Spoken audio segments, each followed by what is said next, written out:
안녕하세요. 그린빌 가족 여러분. 오늘 금요일 아침, 오늘도 이렇게 매일 한 말씀으로 오늘 하루를 시작하는 모든 분들에게 과거에 우리의 어떤 잘못이나 실수를 이렇게 딛고서 우리를 새롭게 변화시켜 내시는 그런 하나님의 충만한 은혜가 우리의 삶 가운데 가득 임하기를 간절히 기원합니다. 자, 오늘 저희는 고린도전서 15장 우리 9절에서 11절 말씀으로 함께 이 아침 시작하도록 하겠습니다. 고린도전서 15장 9절에서 11절 말씀. 나는 사도 중에 가장 작은 자라. 나는 하나님의 교회를 박해하였으므로 사도라 칭함받기를 감당하지 못할 자니라. 그러나 내가 나된 것은 하나님의 은혜로 된 것이니 내게 주신 그의 은혜가 헛되지 아니하여 내가 모든 사도보다 더 많이 수고하였으나 내가 한 것이 아니요 오직 나와 함께 하신 하나님의 은혜로라. 그러므로 나나 그들이나 이같이 전파하며 너희도 이같이 믿었느니라. 아멘.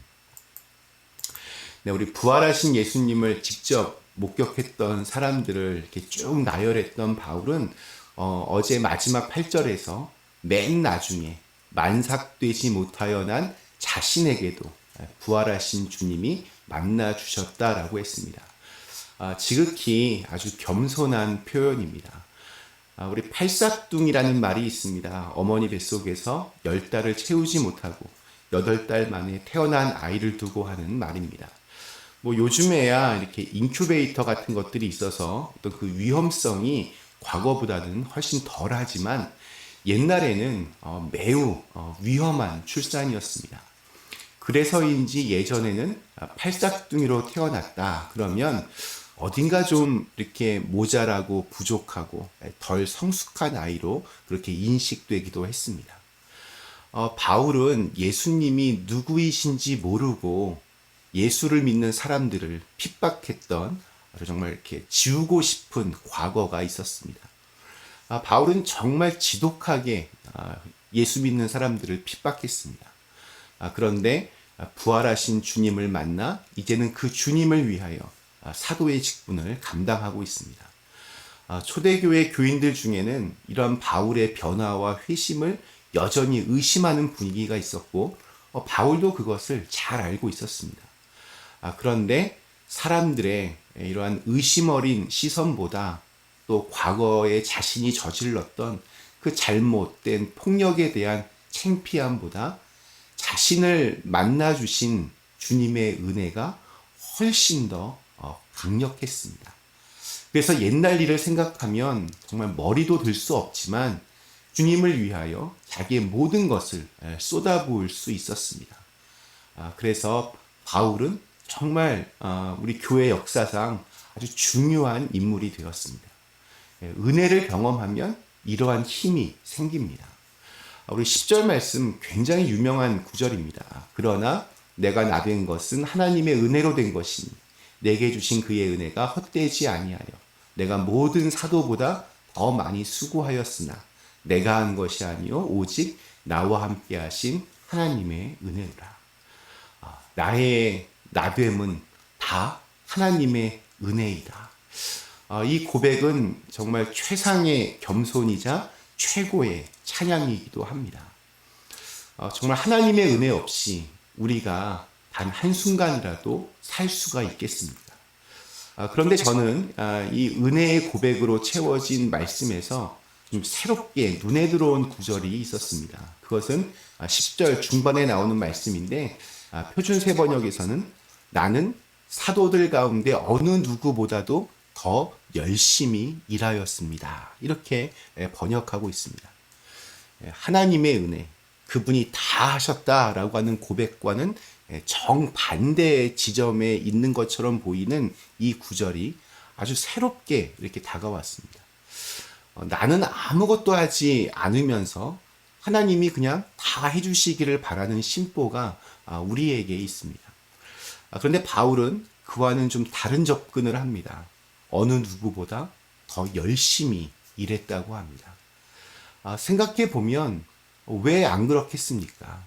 늦게 시작했고 심지어 이전에 바울은 적대감으로 회방은 물론 회유와 겁박 또 사람을 죽이기까지 한 사람이었습니다.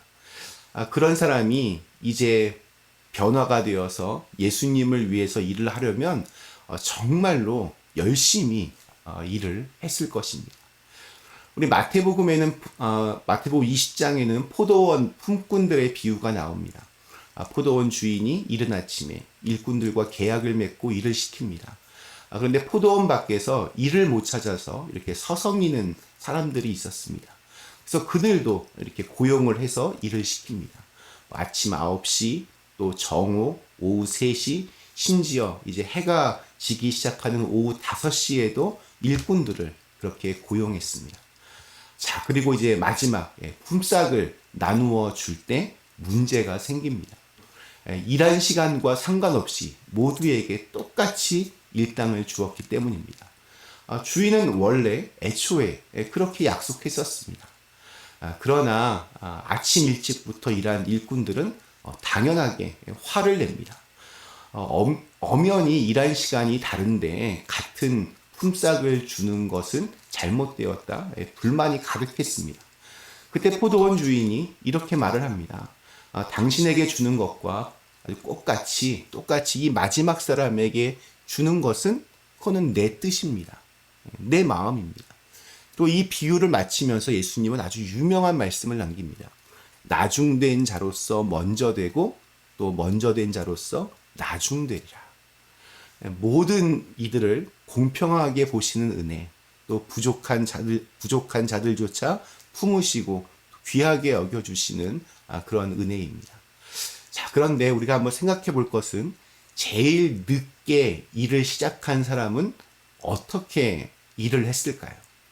아마도 늦은 만큼 정말 더 많이 일하고 부지런히 그렇게 일하지 않았을까요? 다른 이들보다 늦었으면 미안해서라도 더 움직이지 않았을까요? 내가 잘못한 것이 있으면 그 잘못한 것을 만회하기 위해서라도 더 열심히 하지 않았을까요? 바울도 그러한 마음으로 비록 주님을 가장 늦게 만나 가장 늦게 사역을 시작했지만 자기가 받은 은혜가 너무나 감사해서 정말 열심히 일을 했을 것입니다. 철없던 시절의 바울은 정말 잘못된 길로 가고 있었습니다. 초대교회 교인들 사이에서 아주 악명이 높았습니다. 저 같으면 정말 얼굴도 들지 못했을 겁니다. 너무 부끄럽고 창피하고 또 죄스럽고 이런 상황이 되면 대부분 이렇게 숨어버립니다. 도망을 칩니다. 그러나 바울이 정말 훌륭한 것은 그는 뒤로 숨지 않고 더욱 열심히 주님을 위해 일했습니다. 물론 살면서 잘못된 일을 하지 말아야 됩니다. 그런데 어떤 우리가 저지르는 잘못보다 더 큰 문제는 내가 범한 그 실수와 잘못 때문에 좌절의 늪에 빠지는 것입니다. 숨고 도망치고 사라지고 회피하고 피하는 것입니다. 당당하게 용서를 구하지 않고 도망가 버리고 이렇게 어디 숨어버리는 것, 이것이 더 큰 잘못입니다. 놀랍게도 오늘 읽은 바울의 고백은 하나님의 은혜를 알게 되면 그것이 정말 나의 마음속에 충만해지게 되면 잘못했던 과거가 오히려 오늘을 더 열심히 살게 하는 동력이 된다는 것을 알려줍니다. 겸손하게 그리고 당당하게 새로운 변화의 삶을 살도록 하나님의 은혜는 우리를 인도해 줍니다. 오늘 말씀 묵상하면서 찬송가 우리 310장이 계속해서 생각이 났습니다. 하나님의 은혜로 이 쓸데없는 자 왜 구속하여 주는지 난 알 수 없도다. 왜 내게 굳센 믿음과 또 복음 주셔서 내 마음이 항상 편한지 난 알 수 없도다. 왜 내게 성령 주셔서 내 마음을 감동해 주 예수 믿게 하는지 난 알 수 없도다. 주 언제 강림하실지 혹 밤에 혹 낮에 또 주님 만날 그것도 난 알 수 없도다. 그러나 내가 믿고 또 의지함은 내 모든 형편 잘하는 주님 늘 돌보아 주실 것을 나는 확실히 아네. 하나님의 은혜를 아는 사람이 부를 수 있는 찬양입니다. 오늘 우리에게 주신 하루 부족하고 허물 많고 쓸모없던 우리를 그럼에도 불구하고 자녀 삼아 주시고 또 돌보아 주시는 그 하나님의 은혜가 우리의 삶을 따뜻하게 그렇게 덮어 주시기를 기원합니다. 그리고 그 은혜가 너무 감사하고 또 너무 강력하여서 오늘의 시간을 더욱더 열심으로 당당하게 살아내실 수 있기를 간절히 기원합니다. 잠시 함께 기도하시겠습니다. 좋으신 하나님, 언제나 하나님의 은혜가 우리의 마음속에 충만하게 또 그 어떠한 것으로부터 자유하게 그래서 오늘을 과거의 잘못을 딛고 오늘을 더욱더 열심으로 주님을 위해 살 수 있게 하여 주시옵소서. 예수님의 이름으로 간절히 기도드리옵나이다. 아멘.